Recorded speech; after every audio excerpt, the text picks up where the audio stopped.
Message de M. Sébastien Lecornu, ministre des Armées et des Anciens Combattants.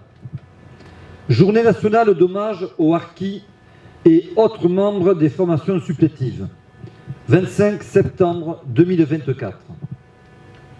Les harkis sont unis avec notre nation par une histoire, une mémoire et un destin. C'est d'abord une histoire qui a commencé par un engagement, au service d'un pays dont ils espéraient tant et qui s'est poursuivi par un abandon. Quand la guerre prend fin, pour les soldats venus de l'Hexagone, leurs frères d'armes harkis sont nombreux à être laissés sur place. Seuls, au milieu de ceux qu'ils avaient combattus, ils sont soumis aux exactions, à la torture. Leurs familles sont également visées et subissent avec eux les pires violences. Quelques harkis plus chanceux ou aidés par des officiers courageux réussissent à se réfugier en France. Cependant, pour eux non plus, la suite ne fut pas simple. La plupart des combattants débarquent seuls ou parfois accompagnés de leur famille. Ils sont sous le choc d'une vie qui bascule. Ils sont accueillis avec méfiance et sans considération pour l'immense sacrifice auquel ils ont consenti.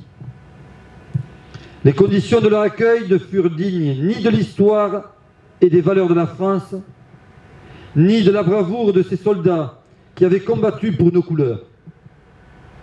Beaucoup furent dirigés vers des camps ou dans des hameaux de forestage, dans des conditions d'accueil indignes. Pourtant, les harkis et leurs familles ont tout supporté dans le silence et avec dignité.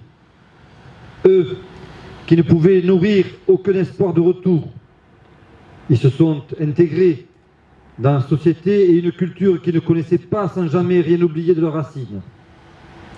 Leurs enfants ont grandi à Rivesaltes, Bias, Saint-Maurice-l'Ardoise, Bourg-Lastic, au Larzac et dans tous les autres camps.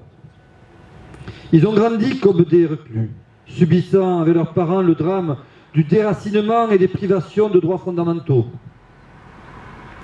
Ils nourrissent aujourd'hui la fierté d'être descendants de harkis, avec la part de tragique, mais aussi la part de gloire qui revient à leurs aînés qui ont combattu pour la France.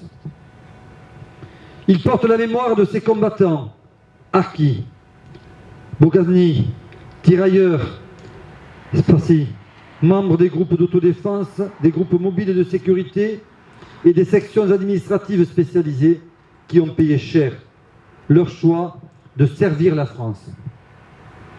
Et parce que les harkis ont partagé nos combats, ils partagent aussi le destin de la nation. Une nation qui n'oublie rien des drames du passé et qui a été capable de leur demander pardon et de leur reconnaître un droit à la réparation. L'histoire, la mémoire, le destin. Voilà les liens puissants et essentiels qui unissent la République française à chacun de ses enfants. Vive la République et vive la France.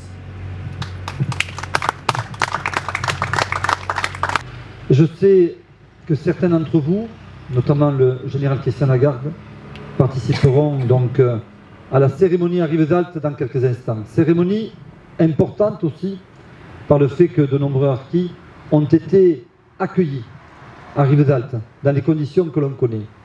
Et je voudrais en ce jour vous faire part d'un souvenir d'enfant que j'ai pu avoir avec des enfants de harkis au collège Les Pins, puisque c'est le nom qu'il portait, de sa création en 1955 et jusqu'à ces dernières années où le nom du collège donc a changé, il est devenu le collège Joffre.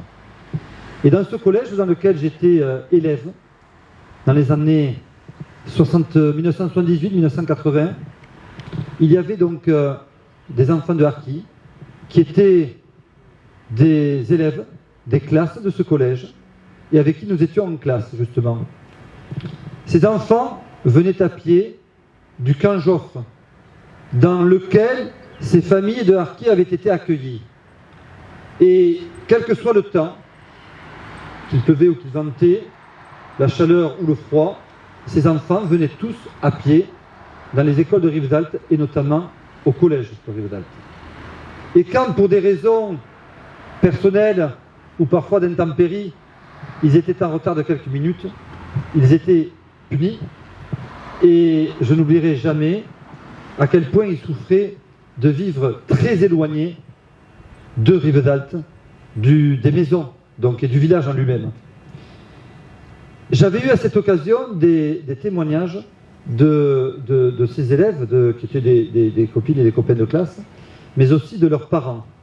Et je n'oublierai jamais ce qu'ils ont été, ce qu'ils ont fait, le choix qui a été le leur et pour lequel nous sommes ici aujourd'hui pour leur rendre hommage.